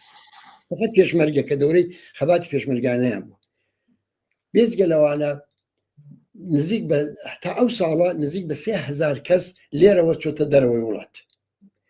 ئەوەندەی ئێمە بزانین ئەوەی کە لە ناوەوەی وڵاتن هەمووی خاترەی خۆشیان لە دەورانی خەباتی پێشمەرگانە و ژیانیان لە ئوردوگاکانی کۆمەڵا هەیە و ئەو هەستیان بۆ کۆمەڵە هەرماوە ئەوانەی کە چوونە دەرەوەی وڵات ئێستاشێنی لەگەڵ هەر حیزبێک بن بە بیرۆرەکانی ئەم ساڵانە ئۆڕۆرانیان دەژین لە شرایەتی ئێستادا کە بارودۆخ گۆڕاوە بە بڕوای من کۆمەڵە ناتوانێت نەکەڵ کۆمەڵە بجووتنەوەی شۆڕژگەرانەی کوردستان ناتوانێت ئەو زەرفیەتانە لەبەرچاو نەگرێ بەتابەتم باسی ئەوانە دەکەم کە لە سنەتی کۆمەڵەدا بارهاتون لە سنەتی کۆمەڵەدا پەروەردە بوون بەڵام خەبات بە تەنیا ناکرێت کەس ناتوانێت بڵێ بە تەنیا من خەریکی مبارزەکردنم یعنی ممکنە خۆ بە تەنیا کەسش کاری بکە بەڵام کاری مؤثر ناتوانێت بکە خەبات لە جەوهەری خۆیدا مبارزەی سیاسی مبارزەیەکی دەستە جەمعیە مبارزەیەکی پێکەوەیە دەبێت خۆیان لەو تەنیایە بێن نەدەری من لە پێشتر قسەکانی پێشدا باسم کە ڕێگا هەیە کە حتا بە هەر دەلیلێک پێوەست نابن بە فعالیەتی ڕاستەوخۆی حزبی لە کۆڕ و کۆمەڵی مەدەنیدا یەک بگرنەوە لە کۆڕ و کۆمەڵی سیاسی پێشکەوتنخواز و ڕادیکال بە ئەو بیر و باوەڕ و فەرهەنگ و بۆچوونانەی کە لە کۆمەڵەدا فێری بوون لەوانە لە دەورەی کۆ ببنەوە ئێستا مەسەرەن دەبینی کۆمەڵی جۆراجۆر هەیە لە دەرەوەی وڵات بۆ کاری جۆراجۆر شکلی گرتو ئەوم پێ باشێن پس پێش هەموو شتێک دەبێت خۆیان لە ئینزیوا و لە تەنیایی بێن نەدەرێت جا ئەوە چ پەیوەستبوون بۆ بە ئێمە و هاتنە ناو ڕێزەکان ئێمە بوو ئەوە هەر پێشوازی لێ دەکەین چ پێوەستبوون بۆ بە فعالیەتی مەدەنی لە ناوەوەی وڵات کە ئەوە ممکنە و ئیمکانپەزیرە و لە شرایەتی ئێستا دەبێت خۆی بۆ ئەساسدەن بە هەر شکڵی لە شکلەکان ئەم پێ وایە دەوریان نابێ لە بەرچاو نەگیرێ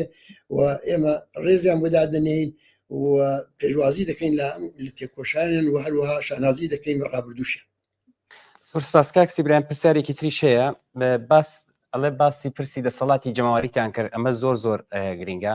ئەڵێ زۆر جار مەسەلەن باس لە گوزار دەکرێت مەسەلەن حیزبێک یا لایەنێک یا ئۆپۆزیسیۆنێک مەسەلەن دەڵێ بۆ گوزار ئێمە ئەم دەسەڵاتە بەدەستەوە دەگرین ئێمە ئەم پرۆسەیە بەڕێوە دەبین نووسیتی ئایا پێتان وایە بەبێ حیزبەکان دەسەڵاتی جەماوەری پێک دێت خەڵک وا بە خێرایی چۆن دەتوانێت دەسەڵاتی خۆی پێک بێنێ ئەگەر بووە دەورەیەکیش بووە حیزبەکان بە ناچاری پڕینەکەنەوە زۆر گرنگە ئەم پرسیارە کاکسی ئیبراهیم بڕای من پرسیارێکی زۆر گرینگە وایە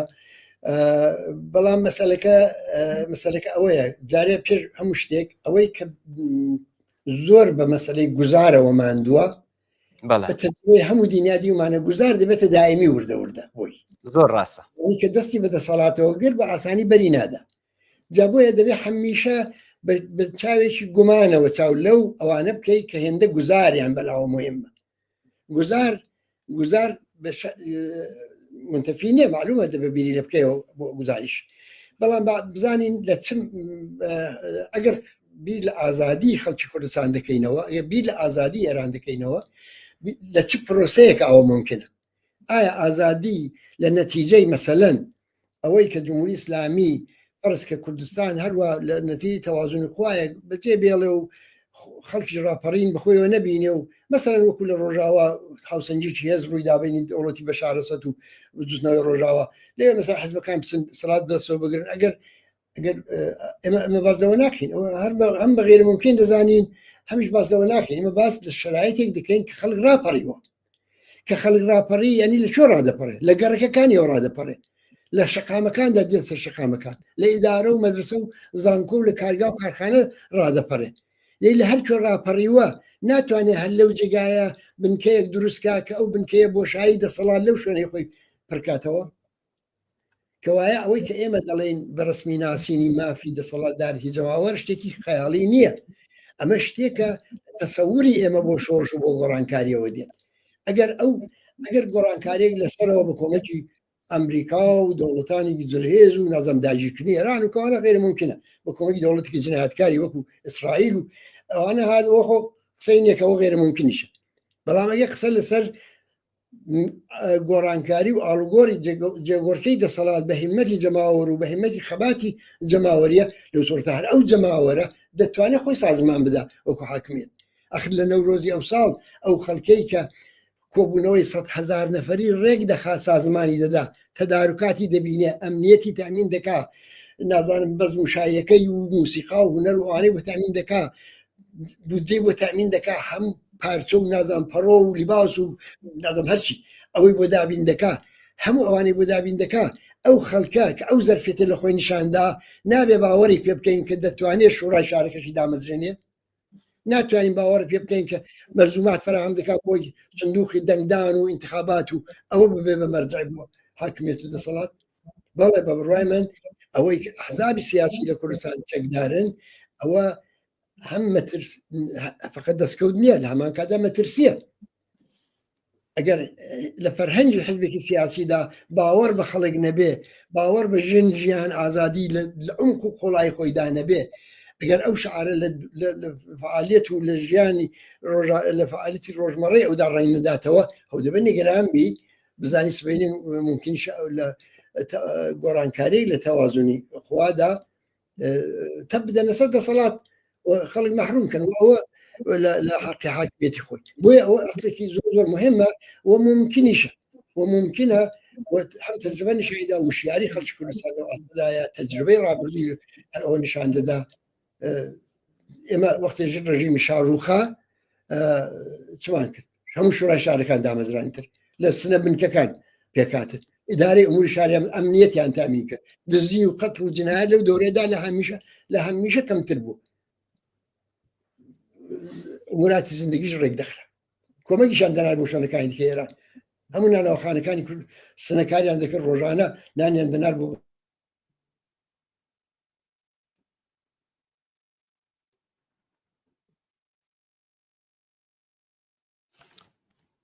من دەنگی کاکسە ئیبراهیمم نەما هیوادارم هاوڕێیان بتوانن پەیوەندی لەگەڵ بگرنەوە چون چەند پرسیارێک هاتبوو هەڵبەت ئەم پرسیارانی کەم ئازیزانە نادیوانە دوو پرسیارێکیان کە دیارە باسکرا لە بەرنمەکەدا و بەڕوونی بەوردیش کاکسە ئیبراهیم شی کردەوە لەسەر ئەم دانیشتنی ئەم دوانەی کۆمەڵا ڕێکخراوی کوردستانی حیزبی کۆمونیستیران و کۆمەڵەی شۆڕژگەرانی زەحمەتکێشانی کوردستانی ئێران حتمما دواتر بەنامەکە کە دووبارە بۆیەوە دەتوانن ئازیزان ئەم پرسیارێکەوە ناروتانە کاکسە ئیبراهیم وەڵامی داوەتەوە ئەم چەند پرسیاری تریش کە هاتووە ئێمە چون بەرنمەکەمان بەرەو کۆتایی دەچێت حتمما ئێمە تاوەجگای بتوانین داوا دەکەین و لە کاکسە ئیبراهیم لە بەرنمەیەکی تردا بەشداری بکات و وڵام بەم پرسیارانە بدرێتەوە پرسیاری تریش هاتووە کە پەیوەندی لەگەڵ ئەم بابەتە نیە ئەمانە هەموو دەخینەوە بەردەست کاکسە ئیبراهیم وە دەتوانین لە بەرنامەی لێکدانەوە هەڵبێست وڵامی ئەم پرسیارانە وەربگرنەوە ئەگەر هاوڕێیانان پێم بڵێن کە دەتوانن کاکسە ئیبراهیم پەیوەندی لەگەڵ بگرن وەکو کۆتایی ئێمە پرسیارێکی ترمان هەیە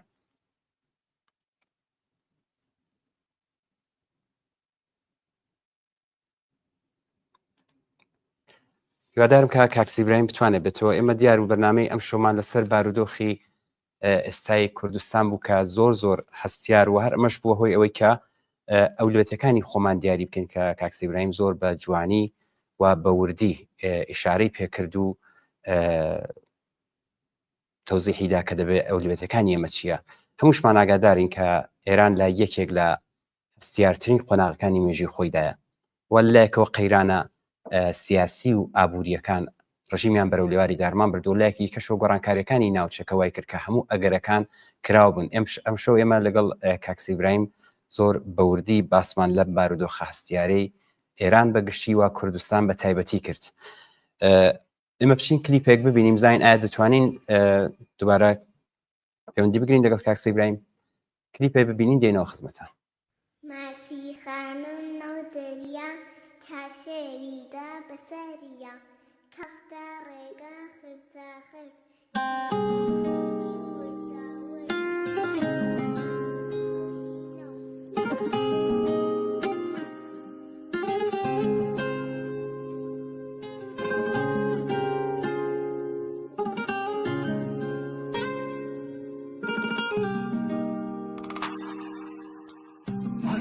خانم نو دریا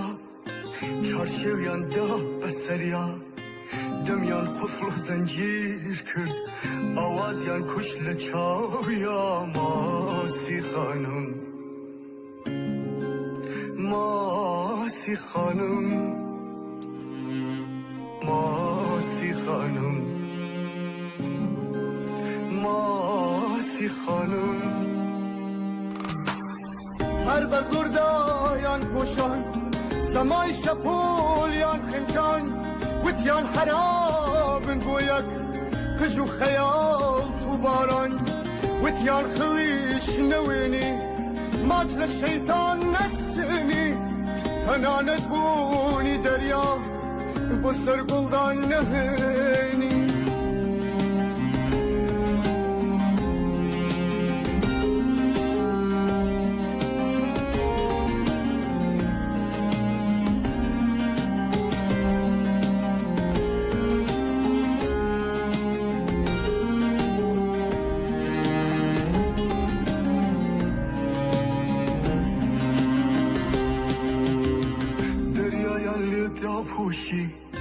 غمیان بسریا پاشی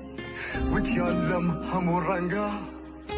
آزادی رش بپوشی ماسی خانم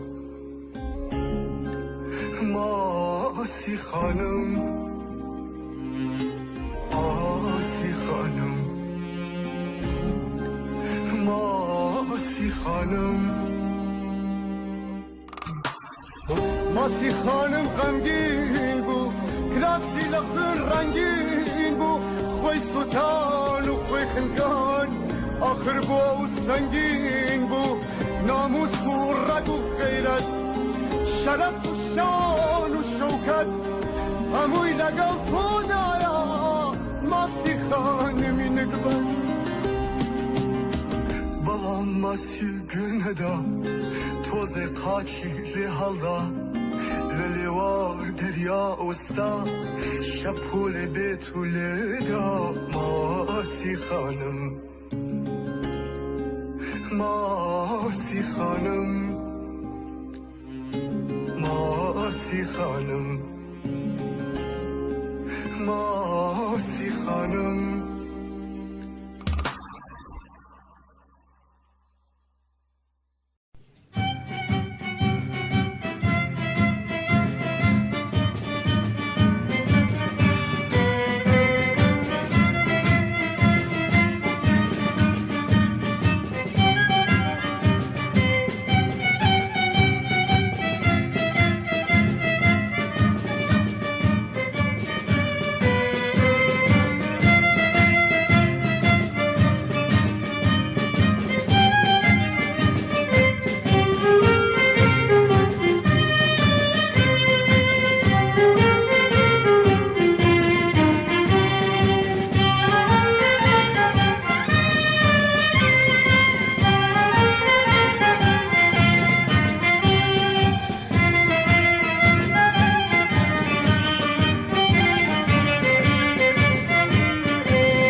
لێبەرێ پێشمەرگەیە و شاری لە سەنگەر گرتووە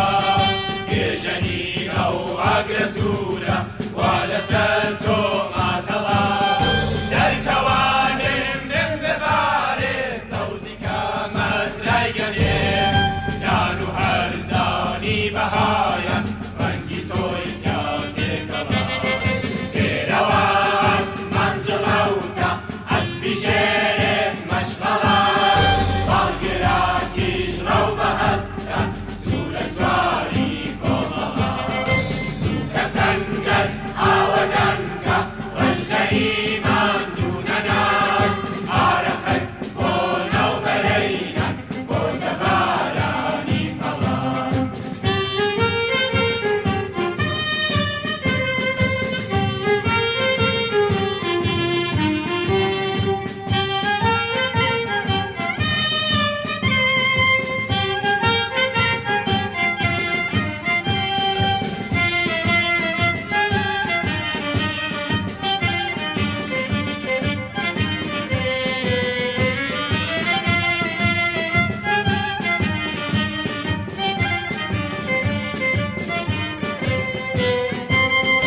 ئێرەوە جوانووی لە بەفرا کورژن و چوار پەلتەزی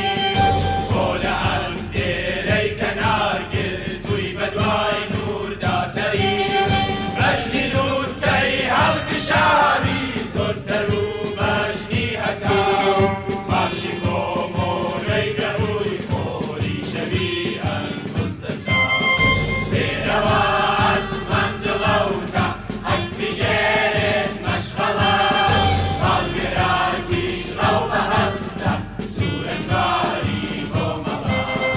زووکە سەنگەر ئاوەدەنکە ڕەنجدەری ماندوو نەناز ئارەقەت بۆ نەوبەرەینە بۆتە بارانی پەڵە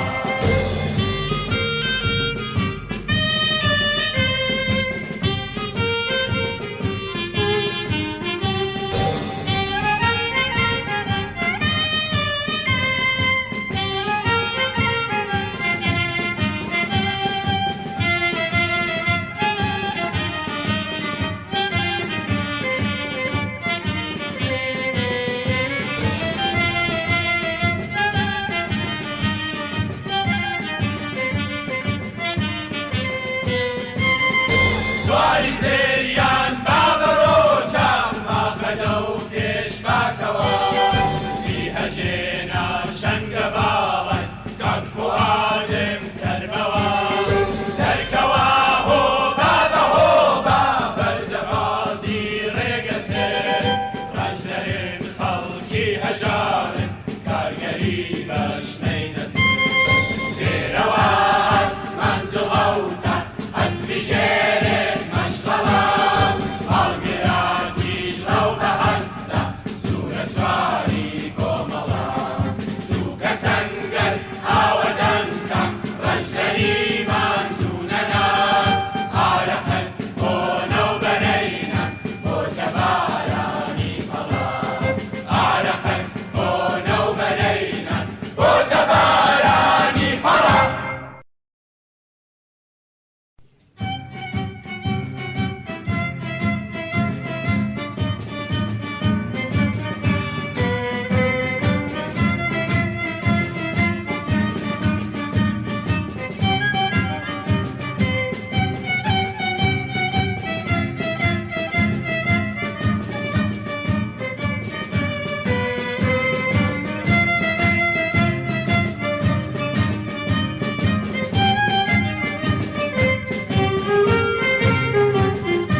بەهارانی بەهایە ڕەنگی تۆی تیا تێکەڵا ئێرەوە ئەسمان جڵەوتە ئەسپی ژێرێت مەشغەڵە باڵگراتیش ڕەو بەهەستە سوورە سواری کۆمەڵە سووکە سەنگەر ئاوەدانکە ڕەشدەری ماندوو نەناز ئارەقەت بۆ نەوبەرەینە بۆتە بارانی پەڵا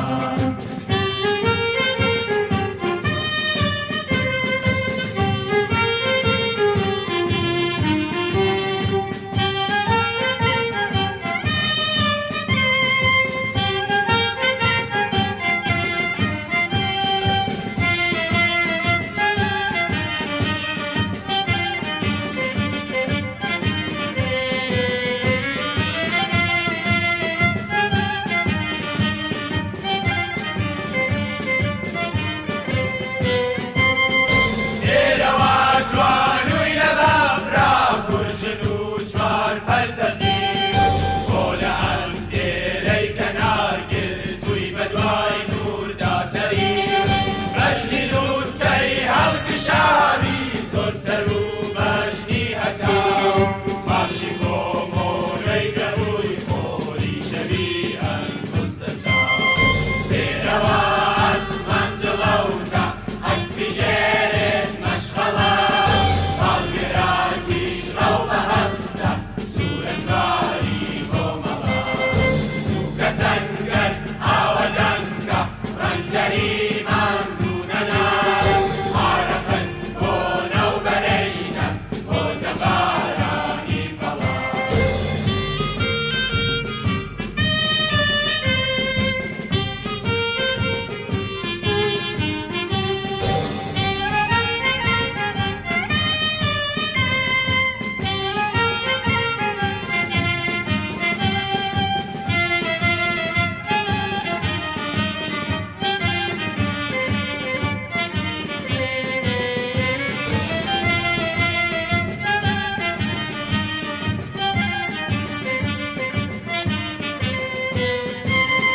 سواری زێریان با بەڕۆچە ماخەدە و پێشماکەوە بەڵێ ئازیزان من لێرەوە ئەو ئازیزانی کە لە تۆڕە کۆمەڵاتیەکاندا بینەرمانن من داوای لێبوردن دەکەم چون من ئەو کامنتانی ئێوە نبینم هاوڕێیانمان لە ئوتاق فەرمان دەسترسیان هەیە ئەگەر پرسیارێکیش لەوێ هاتبێت ئێمە حتمما دواتر ئەم پرسیارانە هەموو کۆ دەکرێتەوە و ئەگەر فرسەت بێەوە بتوانین دووارە کاکسی برایم لە بەرنامەیەکی تردا داوت بکەین حتمما وەڵام بە پرسیارانە درێتەوە ئەگەر هاوڕیان بتوانن کاکسی برایم بێنەوە سەرخەت چون کاتی بەرنامەکەمان زۆر کەمە بۆی کە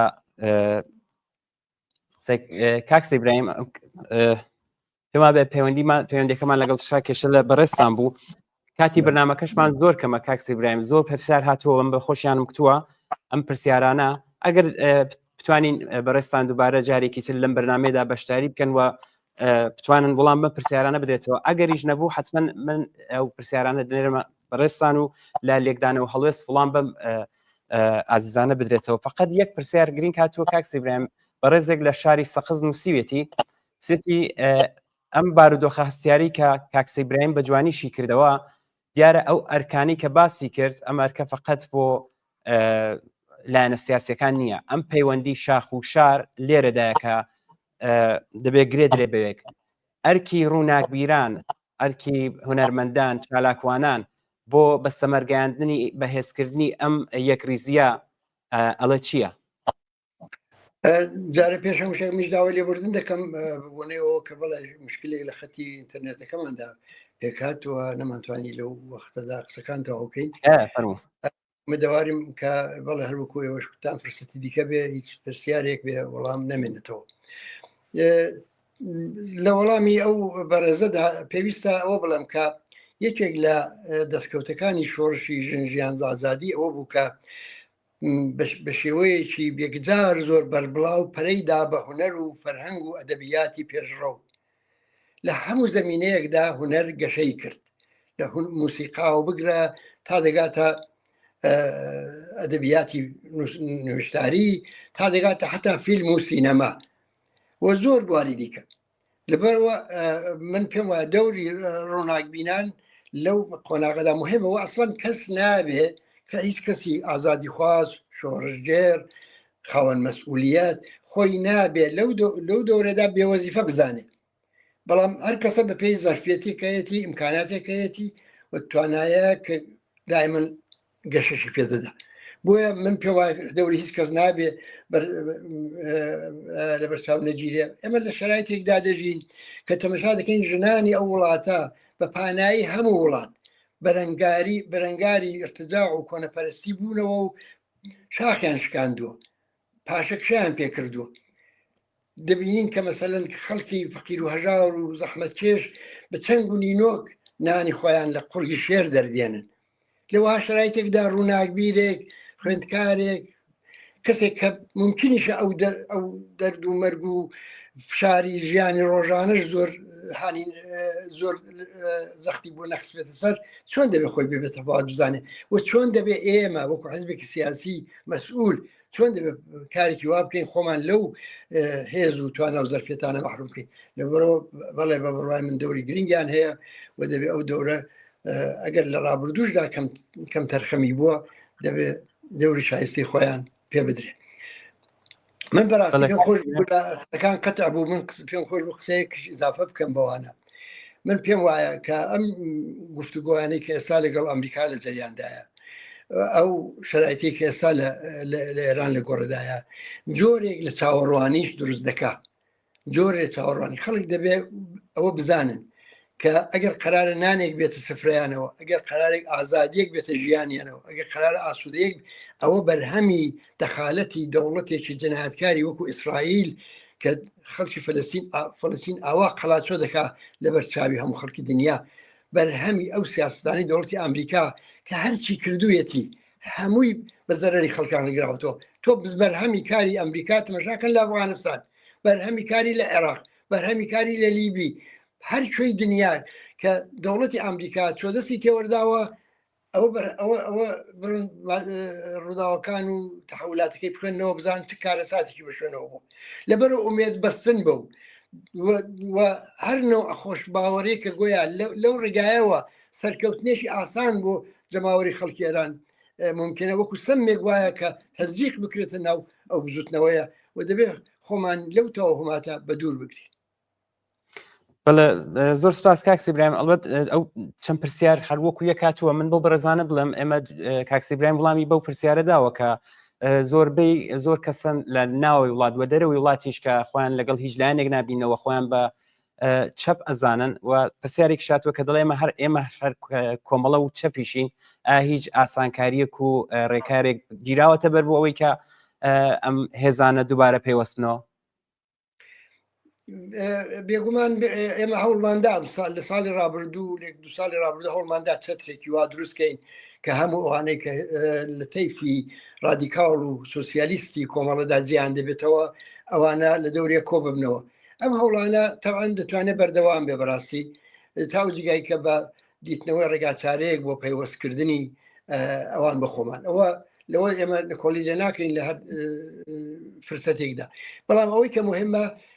ئەوەی کە ئێمە چ دەکەین ئەوە بەجێ خۆی بەڵام ئەوی خۆشیان چ دەکەنەوە مهمە خۆشیان خۆیان بێ وەزیفە نەکەن خۆشیان ئێستا وتم کاری ئەسڵی ئێمە کاری پێش ئەوەی کاری ڕوتینی حزبی بێ کاری سازماندان و ڕێخستنی خەباتە لە ئاسی جەماوەریدا کاری ڕێخستنی شۆڕشە و کاری ڕێخستنی شۆڕش ئێستا ئەوان پەکیان لەسەرەوە نەکەوتووە کە حتمەن داخوازابیتەیەک چەترێک زەرفێتێک دەخۆڵکێک ئەوان بە فلانس بەم حزبیا بۆ حزب پێوەست بنیاندا بەڵکە خۆشیان دەتوان دەست بەکار بن چون مەجای کاری مەدەنی کراوەتەوە ئەلبەتە دەڵم خۆشبەختانە ئەو کارە دەکەن و کردویانە لە شۆڕشی ژنجیان ئازادیدا دیتمان ئەوانە بوون ئەو جوانان و کسان و کوڕانەی کە چەندە مەسەن بە شوورشەوقەوە ئەو بزوتنەوەیان لە کوردستان پەرە پێدا و بە فیداکاری و جیانبازی خۆیان تا ئێستایان هێناوە ئەوەماندی لە نەورۆزدا دیتمان لە مەجای دیکا دیومانە لەبەرەوە ئێمە ناومێد نین بەوە بەڵام چونکە پرسیاری ئەو هاوڕێشمانە کە داوا دەکات کە ئێمە ڕێگا بەڵێ ئێمە لە فکری ئەوانشدا هەین و هەر ڕێگایکی گونجاو بێ کە بتوانین سەرکەوتن ئاسانکەینەوە سەرکەوتن کەم هەزی نەکەینەوە و جریانی ڕادیکاڵ و پێشڕە و ئومێدوار بە ئایندێکی ڕۆشن تەقوێتکەین کۆتایی لە ناکەین. زۆر باشە کاک سیبراهیم، بەرنامەکەمان ڕوو بە کۆتایی دەچێت. من زۆر داوای لێبوردن لە هەموو ئازانە دەکەم، کۆمەڵێک پرسیار هاتووە، من بە دڵنیاییەوە هەموو پرسیارەکان دەگەێنمە دەست کاک سیبراهیم، و ئەگەر بتوانینە مەجارێکی تر لەم بەرنامەیە بتوانە بەشداری بکە وەڵامی پێ بداتەوە. ئەگەریش نەبوو حتمما لەو بەرنامەی لێکدانەوە هەڵوێست وەڵامەکانتان حتمما وەرگنەوە. کاک سیبراهیم، وەکو پرسیاری آخر باستان لەو گفتوگۆیانە کرد لە نێوان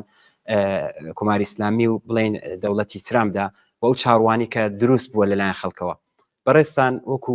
کۆتا پرسیار ئەگەر سیاسەکان چۆن دەبینن، داهاتوو چۆن دەبینن بەڕێ کاک سیبراهیم؟ من پێم وایە جمهوری ئیسلامی هیچ ڕێگایەکی نەماوە غێری سازش نەبێت. خۆ ئەگەریش مەسەلەن سازش نەکا، ممکنە مەسەلەن چەند سایتێکی ئەتۆمی لێ بدەن کە کەس خەبەریشی نابێ، یعنی لە دەشتێکی لە بیابانێکە سەن بۆمبارانی سایتێک دەکرێ. لەبەرەوە من پێم وایە ئەو گفتوگویانە چ بە نەتیجە بگا و چ بە شەڕ منجەر بێ تأثیرێک لەسەر ژیانی خەڵک ناکا بەڕاستی. چونکە ئەگەر بە نەتیجە بگا بۆ معنات جمهوری ئیسلامی مستەقل بێتەوە، خۆی بگرێتەوە، خۆی لەگەڵ بەژەوەندەکانی ئەمریکا ڕێکخاو کە زۆر دوورێن بە ئاسان نییە، و یا حتا جۆری لە سازشی بەینابینی کە خۆیان پێ دەڵێن سازش مقاومەتی سازشی قارەمانانە و ئەو نوعشتە بدەن لەم شرایطەدا کە بارودۆخی ژیانی خەڵک وا دوژوارە، گرانی، بێکاری، ئازاری کۆمەڵایەتی بەری دەرگای بە خەڵک گرتووە. لەم شرایطەدا واقعا خەڵکی چارەیەکی نامێنێ غێری ئەوەی کە بە مبارزە و خەباتی خۆی ئەگەر دەستکەوتی قابلی بەدەستێنانە بەدەستی بێنێ. بۆیە من بەڵێ ئەگەرەکە بەڕێککەوتن دەبینم زۆرتر، پێشم وایە ئەو هەڕەشانەی کە خامنەی دەیکا مقدمەی ڕێککەوتنە اتفاقا، بەڵام ئەو ڕێککەوتنە دەگا بۆی کە ئەمریکا و ئێران دەست لەم نامن و ئێران بێتە بەشێک لە وڵاتانی منتەقە کە هاوپەیمانی ئەمریکان، ئەوە زمانی دەوێت. و ئەگەریش قرار ئەوە ڕوودا، ئەوە بەبێ گۆڕانکاری لەسەرەوەی دەسەڵات نادا، یعنی دەبێت سەرەوەی دەسەڵات پێداچوونەوەش ئاساسی بە خۆی دابکە، خۆی لە هەموو ئەو قەید و بەندە ئایدۆلۆژیک و سیاسیانەی ساڵهای خۆخاندوێتی خۆی لە هەموو ئانە ڕەها بکە. جاوجار ممکنە دەگەڵ ئەمریکا ببێ بە دۆست کە تازە کە دەگەڵ ئەمریکاش بوو بە هاوپەیمان، ئێمە دەبینە وڵاتی وەکو پاکستان، ئێمە دەبینە وڵاتی وەکو تورکیا، ئێمە دەبینە وڵاتی وەکو عێراق کە تازە باوەری خەڵک دەبێت مبارزەی خۆیان بۆ بەدەستێنانی دەستکەوتی مەلموس هەنگاو بە هەنگاو بەرنەکەش. بەڵێ زۆر سپاس دەکەین کاک سیبراهیم، ئێمە بەرنامەکەمان کۆتایی پێدەتێدێت. سپاس بۆ ئەم چیکاریەت، سپاس بۆی کە داوەتی بەرنامەی ڕاستەوخۆتان قبوڵ کرد. سپاس بۆ ئێوەش ماندوو نەبن. زۆر سپاس. بەڵێ ئازیزان، زۆر سپاس بۆ هەمووتان، چ لە ڕێگەی تۆڕەکۆڵاتیان و چ لە ڕێگەی شاشەی تەلەڤیزیۆنی. هیوادارم کە ئەم بەرنامەیەشتان بەدڵ بێت و کەڵکی پێویستیان لێ وەرگرتێت. حتمما بە دڵنیاییەوە ئەم پرسیارانە دەگەێنمە دەست کاک سیبراهیم و وەڵام بە پرسیارانە حتمما وەردەگرنەوە. سپاس ئازیزان، هیوادارم کە لە هەر کوێیەکەن ساغ و سڵامەت بن، هەر شاد و بەختەوە بن.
Sangam, Awadanka, Ranjayima.